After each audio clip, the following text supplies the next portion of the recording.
नमस्ते, मैं हूँ राहुल और आप देख रहे हैं मेरा रुख। दोस्तों, आज हमारे साथ एक बार फिर से डॉक्टर अभिषेक मिश्रा जी हैं।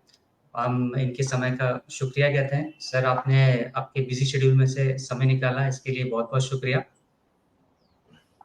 ऑलवेज अ आज एक प्लेजर राहुल बहुत जी, आप बुलाया इसके लिए बहुत बहुत धन्यवाद जी। Thank you. आज एक बहुत इम्पोर्टेंट टॉपिक पर आपसे चर्चा होने वाली है, जो है सिटीज़नशिप अमेंडमेंट एक्ट यानी सीएए। अभी हाल ही में 2 दिन पहले सरकार ने इसका नोटिफ़िकेशन इश्यू किया और सरकार के नोटिफ़िकेशन इश्यू करने के बाद ही ये पूरे देश में अप्लाई हो गया। इसको लेके बहुत सारे कन्फ्यूजन है और बहुत सारा लैक ऑफ नॉलेज है। तो हम आपसे सबसे पहले ये जानना चाहते हैं कि सीए है क्या? एटलीस्ट हम हमारे प्लेटफ़ॉर्म के थ्रू लोगों को ये बताने की कोशिश करें कि सीएए है क्या? जी, धन्यवाद। देखिए सबसे पहले बहुत सारी मिसकंसेप्शन हैं इसको लेकर के। देखिए जी। सीएए जो है ये एक अमेंडमेंट है जो एक्जिस्टिंग सिटीजनशिप एक्ट है 1955 का। जी। उसमें ये कुछ क्लॉज जोड़ता है और कुछ क्लॉज को क्लैरिफाई करता है, ठीक है ना? बहुत ज़्यादा प्रोविजंस नहीं है सीएए में।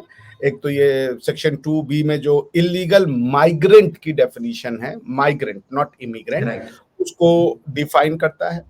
Section okay. 6 क्लॉज बी जोड़ा गया है जो कि इन इलीगल माइग्रेंट्स को कुछ पावर प्रोवाइड करता है regarding the acquisition of citizenship. ये मेन प्रोविजन है, ठीक है ना? राइट। और राइट। ये प्रोविजन आपको इसलिए डाले गए हैं ताकि जो पाकिस्तान, बांग्लादेश और अफगानिस्तान के जो हिंदू हैं, जैन हैं, पारसी हैं, बुद्ध हैं, सिख हैं, क्रिश्चियन हैं, वो भारत में यदि इलीगली आ गए हैं, चूंकि वो माइग्रेंट वर्ड है, इमिग्रेंट वर्ड नहीं है। राइट। राइट। इमिग्रेंट का मान लीजिए अगर कोई इराक में कोई हिंदू है जो इराकी सिटीजन है, अव्वल तो सिटीजनशिप देते नहीं है, मगर मान ले अगर कोई हिंदू है जिसको इराकी सिटीजनशिप मिल गई है, हुँ। वो अगर इंडिया में आ गए हैं 31 दिसंबर 2014 से पहले, इलीगल हैं वो माइग्रेंट नहीं कहे जाएंगे, वो इलीगल इमिग्रेंट कहे जाएंगे, ठीक है ना? ओके। राइट, बराबर। और अगर मान लीजिए आप उनको इलीगल माइग्रेंट कहेंगे भी, तो चूंकि उनका जो डॉक्यूमेंट है वो गलत है या गलत डॉक्यूमेंट पे आए हैं या सही डॉक्यूमेंट पे आए हैं, मगर अब वो डॉक्यूमेंट एक्सपायर कर गया तो वो जो रुके हैं वो इनका स्टे गलत है, तो उनके अगेंस्ट में कानूनी प्रक्रिया चलेगी और राइट, कानूनी प्रक्रिया के तहत उनको देश के बाहर कर दिया जाएगा, ठीक है ना? जो बराबर। भी हो, चाहे वो हिंदू भी हो, अगर वो इन 3 देशों के अलावा कहीं से और आ रहे हैं और गलत डॉक्यूमेंट पे आए हुए हैं, तो वो हुँ। कभी भी आए हुए हों, उनको उनके ऊपर एक कानूनी प्रक्रिया चलेगी और उस कानूनी प्रक्रिया के बाद उनको इमिग्रेशन कर दिया जाएगा, उनके बाहर के देश भेज दिया जाएगा, बराबर, ठीक है? ये बराबर। एक नॉर्मल प्रक्रिया होती है। अब राइट। सिटीजनशिप अमेंडमेंट एक्ट में क्या किया गया कि अब मान लीजिए जो इसका प्रोविजन है पहले वो समझ लेते हैं। मैं जी। आपके आपके दर्शकों के लिए इसको चाहूंगा कि आप अगर शेयर कर सकें जी, तो ज़रूर। ये लोगों को काफी सुविधा होगा इसकी वजह से, ठीक है ना? मैं इसको शेयर कर देता हूँ। जी, ज़रूर।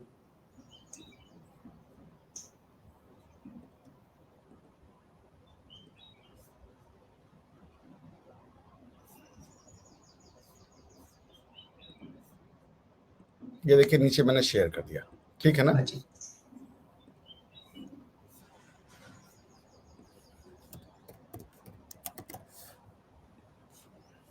हाँ जी। तो ये जो सिटीजनशिप अमेंडमेंट एक्ट है, इस एक्ट को आपको समझना जरूरी है। क्या करता है ये, अगर आप इसका ये देखें, ये वाला जो क्लॉज है जो मैंने हाईलाइट किया, ठीक है ना? जी। इसको जी। समझना बहुत जरूरी है क्योंकि कई लोग इसमें कह रहे हैं शरणार्थी, रेफ्यूजी, परसिक्यूशन, सब बकवास है, कोई ऐसी हुँ। रिक्वायरमेंट नहीं है, ठीक है ना? इसको समझ लीजिए क्या कहता है ये। Provided that any person belonging to Hindu, Sikh, Buddhist, Jain, Parsi or Christian community from Afghanistan, Bangladesh or Pakistan who entered into India on or before 31st day of December 2014 and who has been exempted by the central government by or under clause C of subsection 2 of section 3 of the Passport Entry Act from the application of the provision of the Foreigners Act or any rule or order made thereunder shall not be treated as illegal migrant, ठीक है ना? Okay. तो यही हुँ। तो कल आया है या परसों वो यही रूल आया है। इन रूल के अंतर्गत गवर्नमेंट ऑफ इंडिया जो है वो ये डिसाइड करेगी कि 31 दिसंबर 2014 के तहत जो हिंदू, सिख, बुद्धिस्ट, जैन, पारसी और क्रिश्चियन पाकिस्तान, बांग्लादेश और अफगानिस्तान से आए हैं वो इस देश में हैं तो इलीगल, क्योंकि वो गलत तरीके से आए हैं। मगर गवर्नमेंट को यह पावर दिया गया है कि अगर वो 31 दिसंबर 2014 से पहले आए हैं तो वो रूल बना करके उनकी इलीगैलिटी को समाप्त कर दे और उनकी इलीगैलिटी की वजह से उनके एप्लीकेशन ऑन सिटीजनशिप पे कोई फर्क न पड़े। क्योंकि मान लीजिए अगर आप इलीगल हैं और सिटीजनशिप अप्लाई करना चाह रहे हैं तो आप नहीं कर सकते ना, क्योंकि आपका आगे कानूनी कार्रवाई चल रही होगी। अब आप उसको देखें, इसीलिए इसके बाद सेक्शन 6B जोड़ा गया है ये प्रिंसिपल एक्ट यानी कि सिटीजनशिप एक्ट में।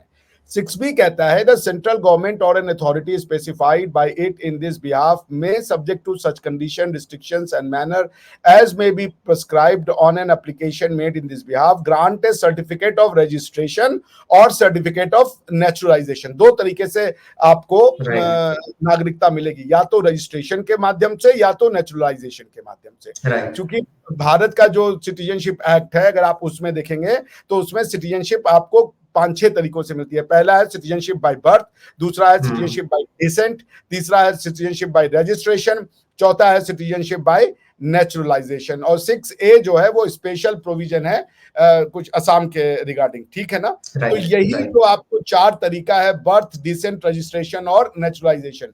तो ये जो पाकिस्तान, बांग्लादेश और यहाँ से आए हुए हैं इनको सिटीजनशिप बाय बर्थ तो मिल नहीं सकती क्योंकि इंडिया में पैदा नहीं हुए, बाय डिसेंट मिल नहीं सकती क्योंकि इनके ये जो अब जो समय चल रहा है उसमें इनके पिताजी कोई इंडियन रहे हो या माताजी इंडियन नहीं हो, ये बड़ा मुश्किल हो जाएगा इसको स्थापित करना।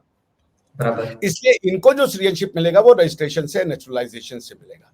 अब ये जो यही कहता है कि ये जो अब ये क्या कहता है, naturalisation to a person referred to in the proviso of clause B of subsection 2(1)(a), यानी इन लोगों के लिए तो भले ये इलीगल हैं लेकिन सेक्शन 6B अब इनको ये पावर देता है कि ये जाकर के सेक्शन 5 और 6 में सिटीजनशिप के लिए अप्लाई कर दे। नंबर 1, ठीक है।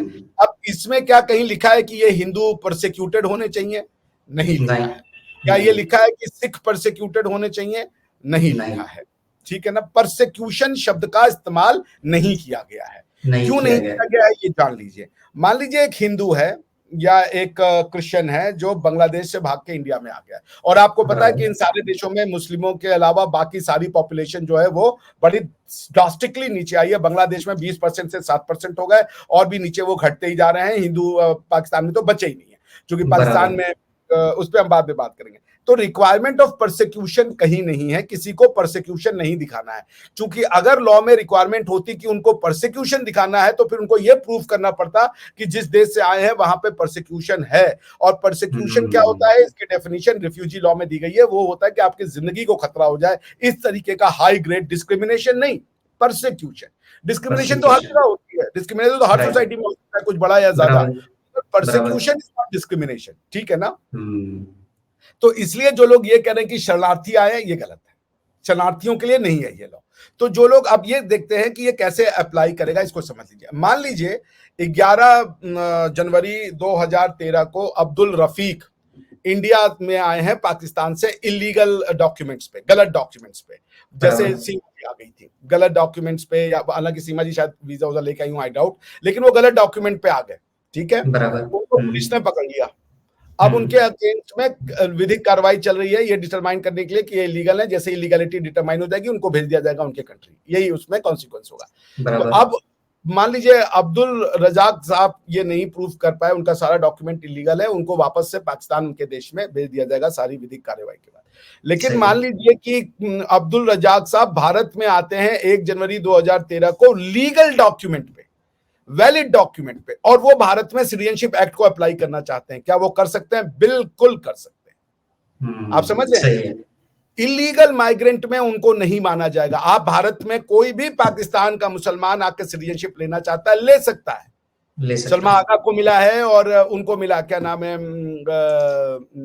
ये जो सिंगर है यार, अब वो सिंगर, हाँ, सामी, अदनान सामी।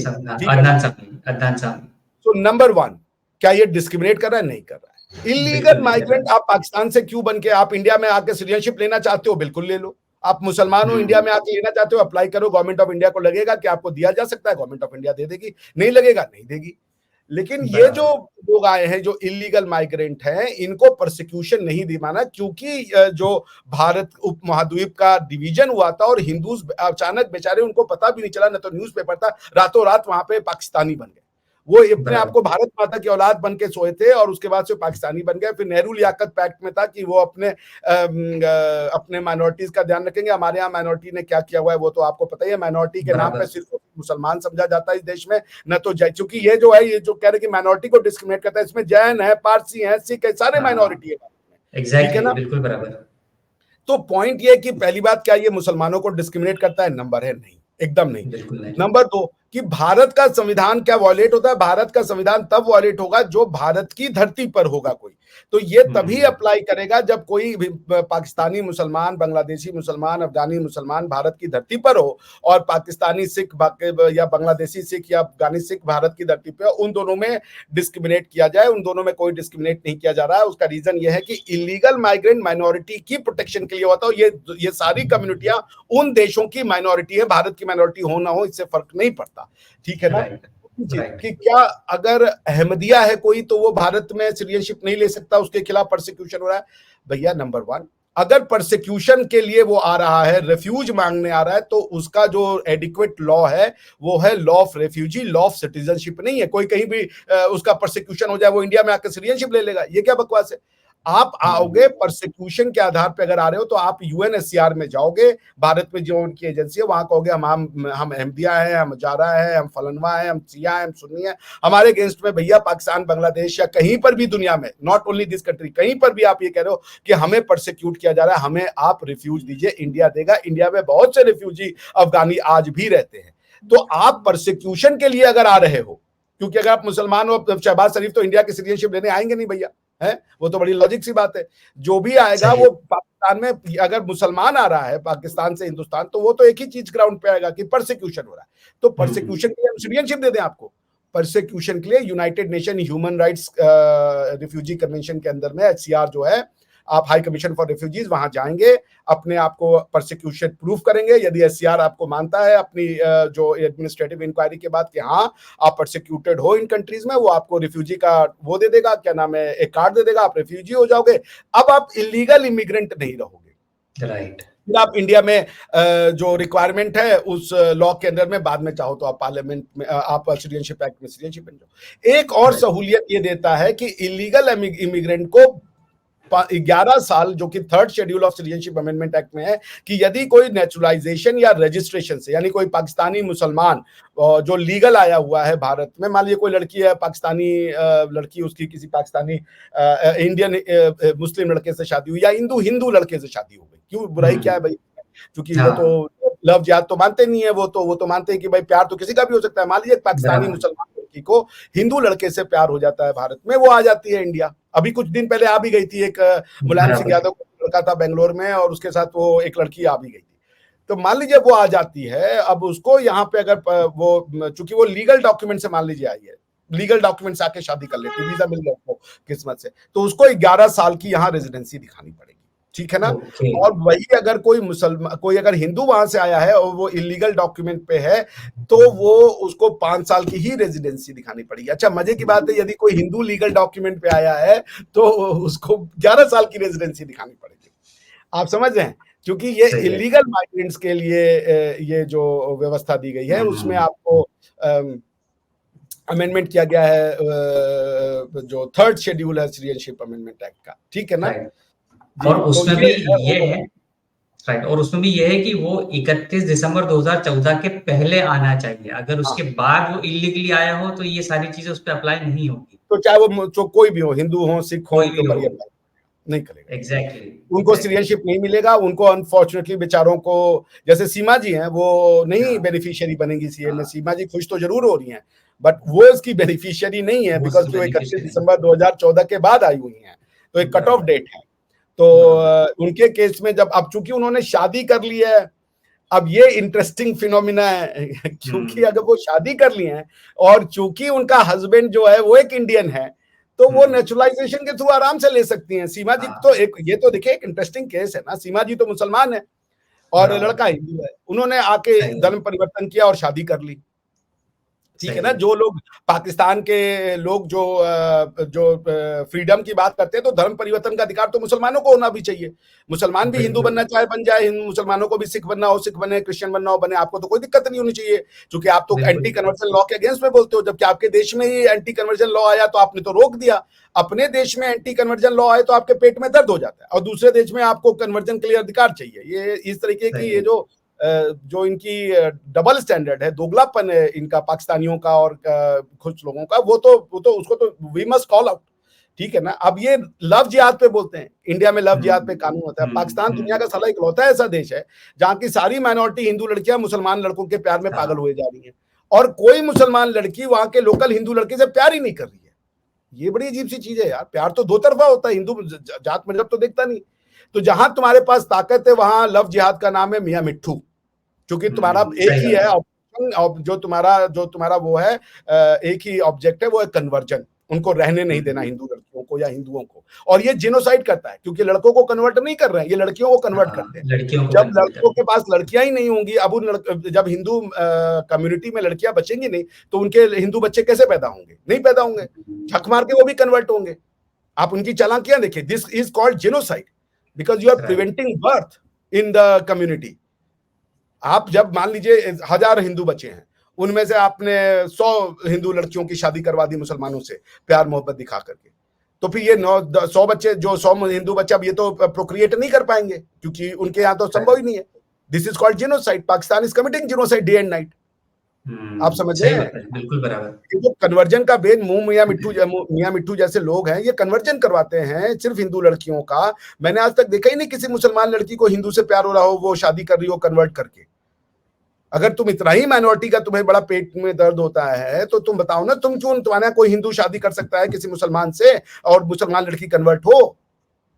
और अगर तुम इस्लामिक देश की बात करते हो कि शरिया लगेगा, तो भाई पूरा शरिया लगाओ ना यार। फिर अब कैसे आ रहे हो यूट्यूब पे? मैं देख रहा हूँ लड़कियां भी यूट्यूब पे आ रही हैं, खुले बाल करके आ रही हैं। ये सब कैसे हो रहा है? ये दोगलापन तो नहीं चलेगा। अगर शरिया चाहिए तो टीटीपी के रास्ते पे जाओ, अफगानिस्तान के रास्ते पे जाओ। ये दोगलापन मत करो कि कहीं पे चाहिए तो हमको इस्लाम चाहिए और कहीं पे इस्लाम नहीं चाहिए। चाहिए तो फिर टीटीपी के रास्ते पे जाओ, सारी औरतों का स्कूल कॉलेज बंद करो, उनकी डिग्रियों को आग लगाओ। भाई यही है ना, जो अफगानिस्तान का जो इस्लाम है वो देवबंदी इस्लाम है। उसमें उन्होंने बता दिया उनके ऊपर कितने प्रेशर आए। वो हैं असली मुसलमान। उन्होंने कहा भाई नहीं, कुछ नहीं, हम अपनी लड़कियों को नहीं पढ़ने देंगे, उनको हम खराब नहीं करेंगे। तो पाकिस्तान की वो लड़कियां जो पढ़ लिख गई हैं, जो खराब हो गई हैं, और आज बिना बुर्का के और बिना किसी चीज के टीवी और यूट्यूब पे आकर के वो नाम क्या कहते हैं, नामहरम के साथ आकर के वो बातें कर रही हैं और इस्लाम की बातें कर रही हैं। तो आपको तो देखना पड़ेगा आप अपने समाज में क्या बात कर रहे हो। खैर एनीवेज, तो 3 चीजें साफ हो जाए। परसिक्यूशन की कोई रिक्वायरमेंट नहीं है। जो 31 दिसंबर 2014 से आए वो शरणार्थी नहीं है, और जो शरणार्थी हैं वो मुसलमान भी शरणार्थी बन सकता है, वो कोई और भी शरणार्थी बन सकता है। शरणार्थी के लिए आपको एप्लीकेबल लॉ ऑफ रिफ्यूजी है, लॉ ऑफ सिटीजनशिप नहीं है।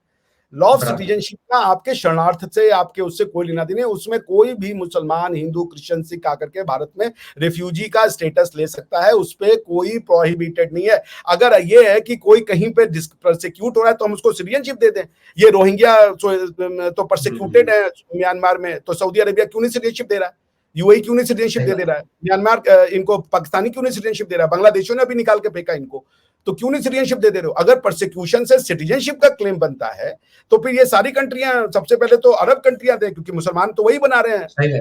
बराबर। तो सऊदी अरेबिया को सारे रोहिंग्याओं को सिटीजनशिप दे देना चाहिए, या पाकिस्तान को सारे रोहिंग्याओं को सिटीजनशिप दे देनी चाहिए। परसिक्यूशन से सिटीजनशिप का क्या लेना देना? परसिक्यूशन का लॉ जो है वो रिफ्यूजी की रिक्वायरमेंट होती है। अगर आप रिफ्यूजी कन्वेंशन में रिफ्यूजी की डेफिनेशन पढ़ेंगे तो उसमें होता है कि refugee status can only be granted to a person who has been persecuted, not discriminated. ठीक है ना। तो ये लोग जो कह रहे हैं कि शरणार्थियों के लिए, ये सब बकवास है। शरणार्थी के लिए कोई नहीं है। शरणार्थी आज भी यदि अहमदिया परसिक्यूटेड है तो वो इंडिया में वेलकम है, रिफ्यूजी कन्वेंशन में जाए, सिटीजनशिप एक्ट में नहीं, उसकी रेमेडी है। जैसे मान लीजिए आप जो है, अगर आपकी कोई अगर ग्रीवियंसेस है भारत में, तो आपके ऊपर एक सेट ऑफ लॉ लगता है। इनकम टैक्स अलग लॉ है, ट्रांसफर ऑफ प्रॉपर्टी अलग लॉ है, जैसा ट्रांजेक्शन होगा वैसा लॉ लगेगा। तो परसिक्यूशन यदि कोई क्लेम कर रहा है, चाहे वो हिंदू हो, चाहे वो मुस्लिम हो, चाहे वो कोई भी हो, और वो चाहे बांग्लादेश से हो, अफगानिस्तान से हो, पाकिस्तान से कहीं भी हो, अगर वो परसिक्यूशन क्लेम कर रहा है तो रिफ्यूजी लॉ में जाए, चाहे वो हिंदू ही क्यों ना हो। फिर कह रहा हूं, ये जो इलीगल इमिग्रेंट है इनको परसिक्यूशन नहीं फेस करना। हालांकि अजम्पशन ये चूंकि माइनॉरिटी की कंडीशन है, दिनों दिन डिप्लीट हो रही है, तुम लड़कियों के पकड़ पकड़ के शादी कर रहे हो और उसको तुम्हें लव जिहाद नहीं दिखता है, तो तुम्हारी इतनी बायस दो ह्यूमन राइट्स तो नहीं हो सकता। और जो राइट, शरिया में विश्वास रखते हैं वो ह्यूमन राइट्स की बात नहीं कर सकते, सबसे नहीं पहली बात। करते। बिल्कुल दोज हु बराबर। बिलीव इन शरिया, बिकॉज की शरिया की पहली कंडीशन ये है कि it doesn't accept human rights, क्योंकि ये लॉ जो है ये फाइनल होते हैं। आप समझ रहे हैं? राइट। अगर आप शरिया की डेफिनेशन देखेंगे तो इसमें ये साफ साफ है कि शरिया जो है, मैं आपको पढ़ देता हूं, एक मैं आपके साथ शेयर करता हूं, इसको शेयर कर दीजिए जी।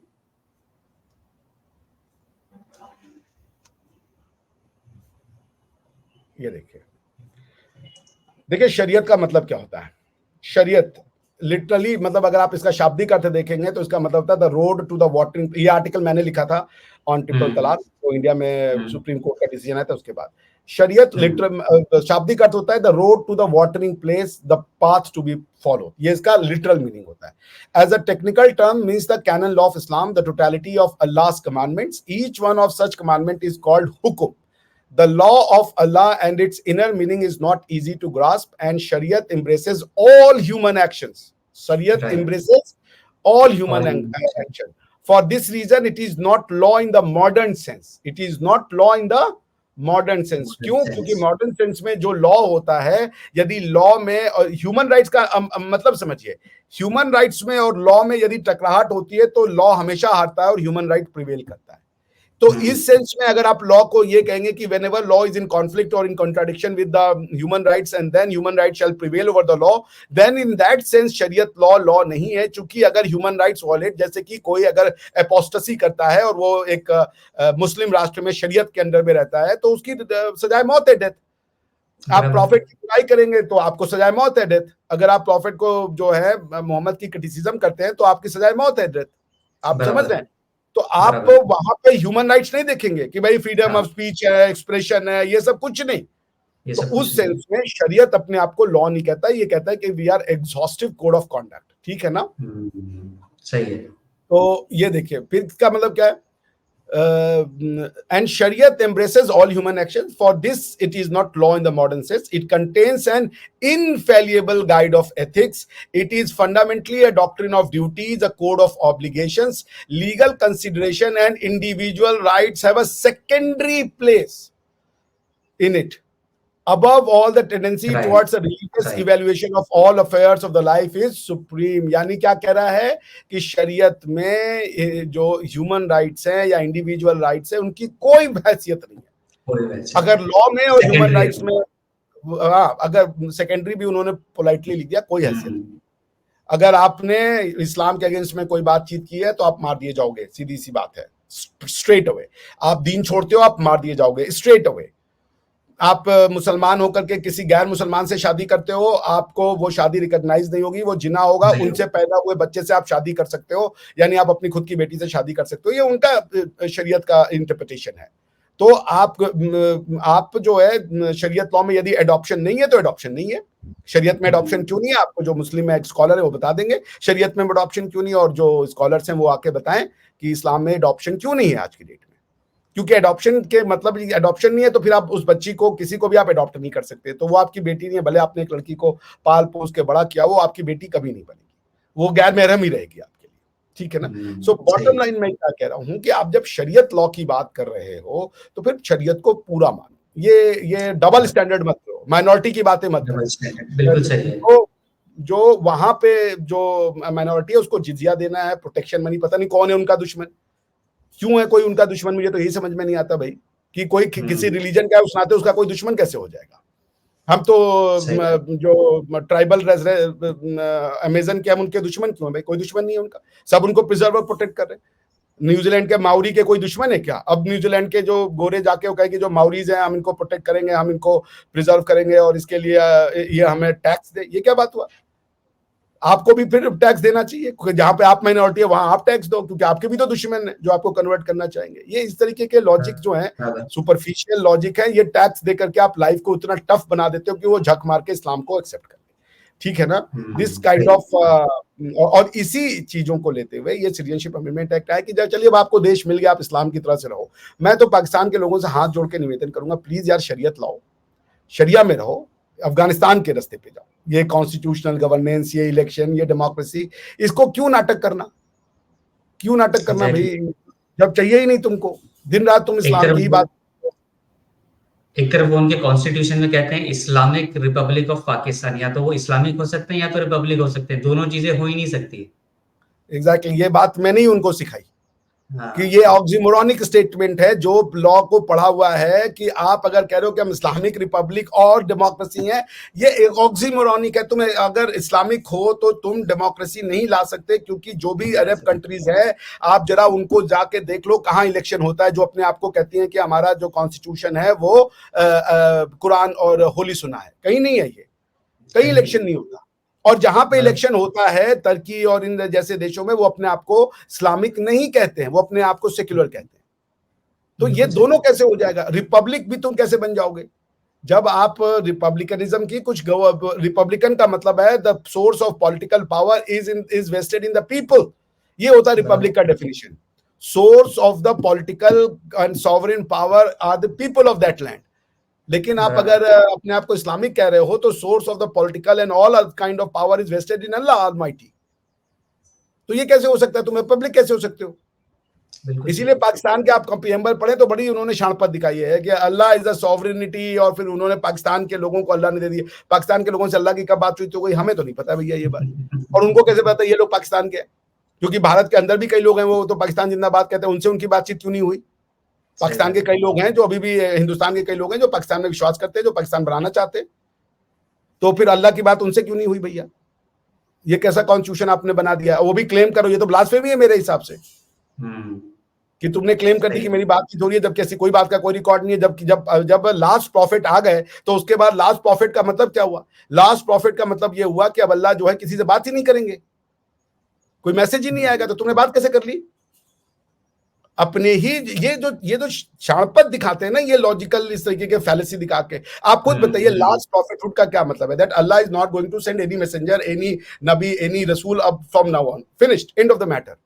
ठीक है, तो तुम कह रहे हो पाकिस्तान के कॉन्स्टिट्यूशन में कि अब अल्लाह ने हमें ये पावर दे दी, कैसे दे दी, कहां है इसका प्रूफ। कुरान में तो अल्लाह ने सिर्फ अरबों से बातचीत की है, कब उन्होंने कहा पाकिस्तान के लोगों की बातचीत कर ले। और सारी दुनिया की बातचीत की, जो भी देना था वो तो उम्मती को दिया उन्होंने, अरब के लोगों को। तुम्हें कब दे दिया ये रात। और अगर यही तुम्हारा कौन, ये पाकिस्तान अगर अल्लाह ने तुमको बना करके दिया है, तो फिर ये तो यूएई के लोग भी पाकिस्तान बनने चाहिए। सही बात है। उनको अल्लाह अरब कह रहा है, तुमको पाकिस्तानी कह रहा है, ऐसे कैसे हो रहा है। You are committing a blasphemy.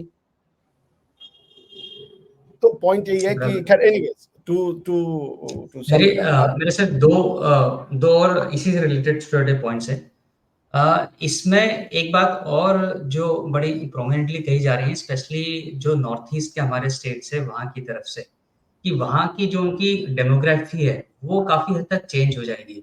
क्योंकि बांग्लादेश से Myanmar, sorry not Myanmar, Bangladesh से काफ़ी हद तक बहुत सारे लोग उस रीजन में आए हैं, फिर वो पश्चिम बंगाल हो, असम हो, या उसके आसपास के रीजन हो। तो इस वजह से वहाँ पर एक जेन्युइन कंसर्न है। और दूसरी चीज़, एक और चीज़ कही जा रही है कि इतने लोगों को अगर सिटीजनशिप मिलेगी तो एक अपॉर्चुनिटी जो है वो कहीं न कहीं रिड्यूस होगी, जो वहाँ के नेटिव लोग हैं उनके लिए। इस वजह से वहाँ पर इसका काफ़ी विरोध हो रहा है। देखिए, ये जो सिटीजनशिप बाय नेचुरलाइजेशन में एक सेक्शन 6A है सिटीजनशिप एक्ट में, ये असम के लिए लाया गया था ना। तो उसमें असम की टेरिटरीज और उनके लिए कुछ स्पेशल वो थे कि कोई भी अगर फॉरेनर होगा उसमें, तो फिर उसको एक ट्राइब्यूनल के थ्रू प्रूफ किया जाएगा, अगर वो फॉरेनर होता है तो उसको वहां से हटा दिया जाएगा, वहां से क्या नाम है, असम से। और ये जो लॉ था स्पेसिफाइड टेरिटरी, उसमें सिर्फ बांग्लादेश ही इंक्लूडेड था, पाकिस्तान नहीं था। तो राइट। असम का जो लोगों का ये है कि वहां से बहुत से हिंदू मुसलमान जो हैं वो आ गए हैं, जो कि असम की टोपोग्राफी को या डेमोग्राफी को, सॉरी डेमोग्राफी को ऑल्टर करते हैं। तो उसके लिए एनआरसी है, वहां पे अगर मान लीजिए कोई बंदा सिटीजनशिप क्लेम करता है तो उसको हम दूसरी जगह शिफ्ट कर देंगे, अगर असम के लोगों को लगता है कि उनकी कल्चरल डाइवर्सिटी उससे अफेक्टेड हो रही है। बहुत से तरीके हैं, तो उसका सोल्यूशन है, उसका सोल्यूशन लिया जाएगा। जैसे मातुआस कम्युनिटी है पश्चिम बंगाल में, उनके लोग, बहुत से लोग आए हुए हैं बंगाल से, तो उसका उसका उसका प्रोविजन 6A में एनआरसी की जो रजिस्ट्रेशन जो है, ये जो एनआरसी है, नेशनल रजिस्टर फॉर सिटीजनशिप, ये बेसिकली असम अकॉर्ड की वजह से आया था। तो वहां पे एनआरसी बन रही है, जो लोग वहां के नहीं होंगे उनको फिर दूसरे किसी स्टेट में शिफ्ट किया जा सकता है। बहुत सी पॉसिबिलिटी दी जा सकती है कि उनको सिटीजनशिप दे रहे हैं तो कहीं और ले जाके एडजस्ट किया जा सकता है। उसकी कोई बहुत ज्यादा नंबर नहीं है, इतना ज्यादा हाई डेंसिटी नंबर नहीं है कि बड़ा फर्क पड़ जाएगा। और रही बात की इन लोगों को खाना पीना खिलाना, देखिए ऐसा है कि अब ये तो एक दुर्भाग्य है कि भारत का विभाजन हुआ। सही। अब यदि भारत का विभाजन हो गया है तो ये लोग जो बेचारे वहां रह गए, भारत ये नहीं कह सकता, क्योंकि ये तो अपने आप को भारत माँ की संतानें मानते हैं ना, तो भारत अब ये नहीं कह सकता, जो भारत को अपना माँ मानता है कि माँ की झोली में आए तो अब इनको हम कैसे खिलाएंगे, ये भारत के लोगों की सोच नहीं हो सकती। अब वो आए हैं, जैसे भी होगा, माँ का आंचल इतना बड़ा है कि वो अपने बच्चों को सबको संभालेगी। और भारत कितने लोग होंगे ऐसे यार, बहुत होंगे, 10 लाख 5 लाख, इससे ज्यादा का पॉपुलेशन नहीं है, ठीक है ना। हम कह रहे 1 करोड़ 2 करोड़ भी हों, कोई बड़ा पॉपुलेशन नहीं है, ठीक है। राइट, जहाँ पर 140 करोड़ लोग हैं वहां पर 2 करोड़ हाँ, की पॉपुलेशन। ये तो टोटल पाकिस्तान की पॉपुलेशन है भाई। हाँ, जो मुसलमान वहां पे जो हिंदू बचे हुए हैं वो 1 करोड़ से भी कम है। जो हार्डली सिंध में sir, if I am not wrong, पहले 18 या 19% कुछ थे, अब शायद 1% के आसपास ही बचे हैं। ये तो बहुत 31%। आसान है, आप साइमन कमीशन की रिपोर्ट पढ़ेंगे और उसके बाद जो कैबिनेट मिशन प्लान आया था तो उसमें ना पॉपुलेशन का पूरा वो था, व्याख्या था, कहाँ कितने परसेंट हिंदू थे, कहाँ कितने परसेंट मुसलमान है। वहां से आपको ये डेटा बड़े आराम से मिल जाएगी। मैंने देखा बराबर, था साइमन कमीशन बराबर। Report as well as cabinet commission की जो रिपोर्ट आई थी, उसमें दोनों में पॉपुलेशन का वो रिकॉर्ड था। तो बिल्कुल बांग्लादेश है, बांग्लादेश पे कोई ध्यान नहीं देता, 20% 24% से घट के 7% आ गए। 7% हुए। तो तुम ये तो पूछो ना, तुम सारी दुनिया में अगर मुसलमान अपने लोगों के लिए, और वो करना चाहिए उनको, अपनी पॉपुलेशन को लेके वो परेशान है, तो वो हमको भी करना चाहिए कि भाई कहाँ जा रहा है बांग्लादेश का हिंदू। अगर वो माइग्रेट कर रहा है तो क्यों कर रहा है, और अगर वो कन्वर्ट हो रहा है तो क्यों हो रहा है, ठीक है। तो देखिए ये एक ट्रबल है, लेकिन मैं इसको छोटी मायोपिक मुझसे नहीं देखना चाहूंगा। उनकी गलती कोई नहीं है, वो एक विभीषिका और एक ऐसी आइडियोलॉजी का शिकार हुए जो अस वर्सेस देम के फॉर्मूला में विश्वास रखता है। तो अब वो अगर आना चाहते हैं देश में, उनकी जीना मुश्किल हो गया तो हम क्या कहें कि नहीं खाने का है, अब नहीं कर पाएंगे।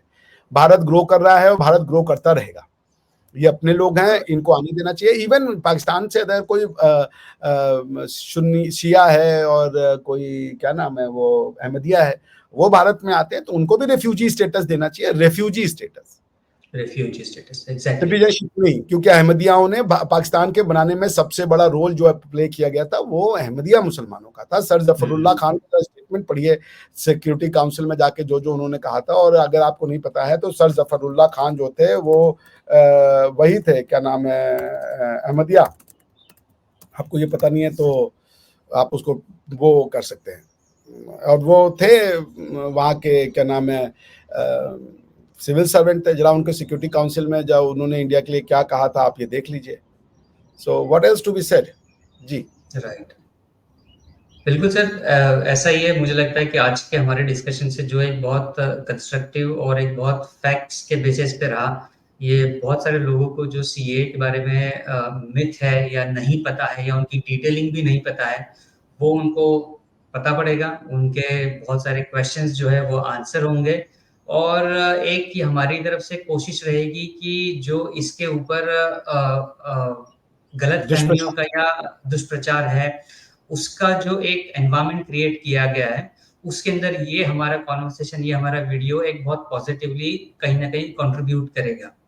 सो देखिए मैं आप। इसको ना समअप कर देता हूँ यदि आप हाँ जी, चाहेंगे तो जरूर जरूर जरूर, दो बिल्कुल। कुछ मिथ हैं। नंबर 1 कि पाकिस्तान के जो मुस्लिम्स हैं उनको डिस्क्रिमिनेट करता है, आंसर है नहीं। नहीं। पहली बात, भारत की टेरिटरी पे होना चाहिए, भारत के संविधान पे आपको प्रोटेक्शन आर्टिकल 14 की लेने के लिए। अगर आप पाकिस्तान की टेरिटरी में, तो भारत का संविधान आप पे लागू नहीं होता है। तो जो भारत की टेरिटरी में मुसलमान है उसकी बात हो रही है। जो भारत की टेरिटरी में मुसलमान नहीं है, वो पाकिस्तान में है या वो हिंदू भी अगर वो वहां पे है, तो हम उसकी बात नहीं कर रहे हैं। Once those who are on the territory of India, then constitution of India apply करेगा, आर्टिकल 14 अप्लाई करेगा। नंबर 1। नंबर 2, क्या मुसलमानों को डिस्क्रिमिनेट किया जा रहा है? आंसर है नहीं। इलीगल माइग्रेंट में सिर्फ जो है पाकिस्तान, बांग्लादेश और अफगानिस्तान की रिलीजियस माइनॉरिटी, चूंकि आप एक इस्लामिक देश हो, इस्लाम को आपने अपना जो है राष्ट्र का देश धर्म घोषित किया पड़ा है, इसलिए वहां की माइनॉरिटी को, और वो सब भारत का हिस्सा थे, तो वो चूंकि भारत का हिस्सा थे, उनको यहाँ पे आने का हमने वो दिया हुआ है। लीगल माइग्रेंट है, अगर गलत डॉक्यूमेंट से आ गए हैं या सही डॉक्यूमेंट पे आके बाद में गलत उनका एक्सपायर हो गया, उनको ये दिया जा रहा है कि आप सिटीजनशिप अप्लाई कर सकते हैं। आपकी इलीगैलिटी जो है आपके सिटीजनशिप के एक्विजिशन, रजिस्ट्रेशन और नेचुरलाइजेशन के प्रोसेस से बाधित नहीं होगी। नंबर 3, क्या पाकिस्तान का मुसलमान नेचुरलाइजेशन या सिटीजनशिप के तरीके से भारत में सिटीजनशिप ले सकता है? आंसर है हाँ। वो यदि लीगल माइग्रेंट है या लीगली भारत में आया है और 11 साल तक रहता है, तो वो भारत में सिटीजनशिप एक्ट के अंदर में रजिस्ट्रेशन या नेचुरलाइजेशन के थ्रू सिटीजनशिप अक्वायर कर सकता है। कोई डिस्क्रिमिनेशन नहीं है। क्या ये मुसलमानों का डिस्क्रिमिनेशन है? नहीं। दुनिया भर के मुसलमान, क्या ये उन मुसलमानों के लिए अगेंस्ट में डिस्क्रिमिनेशन है जो परसिक्यूशन का शिकार है? आंसर है नहीं। परसिक्यूशन चाहे वो हिंदुओं का हो चाहे वो मुसलमानों को हो, अगर कोई परसिक्यूशन के ग्रांट पे इंडिया आ रहा है तो उसका जो लॉ है वो लॉज ऑफ रेफ्यूजी है, ना कि लॉज ऑफ सिटीजनशिप है। परसिक्यूशन के लिए सिटीजनशिप नहीं दी जाती, रेफ्यूजी स्टेटस दिया जाता है। भारत में आज भी पाकिस्तान के शिया, अहमदिया, हजारा या और भी जो कम्युनिटीज हैं, हिंदू कुछ कम्युनिटी हैं उधर की, वो अगर आना चाहते हैं परसिक्यूशन के ग्राउंड पे तो वो रिफ्यूजी स्टेटस आके ले सकते हैं। उनको इलीगल माइग्रेंट का स्टेटस उनका हट जाएगा जैसे ही वो रिफ्यूजी का स्टेटस, मान लीजिए कोई भाग करके परसिक्यूशन के डर से पाकिस्तान में आ गया, तो वो भारत होम मिनिस्ट्री में नहीं जाएगा और कहेगा कि हमको सिटीजनशिप दो। वो जाएगा यूनाइटेड नेशन के हाई कमीशन फॉर रिफ्यूजीज में, वहां जाके कहेगा कि हमारे साथ परसिक्यूशन हो रहा था, ये उसके डॉक्यूमेंट्री प्रूफ है, हमें आप रिफ्यूजी स्टेटस दीजिए।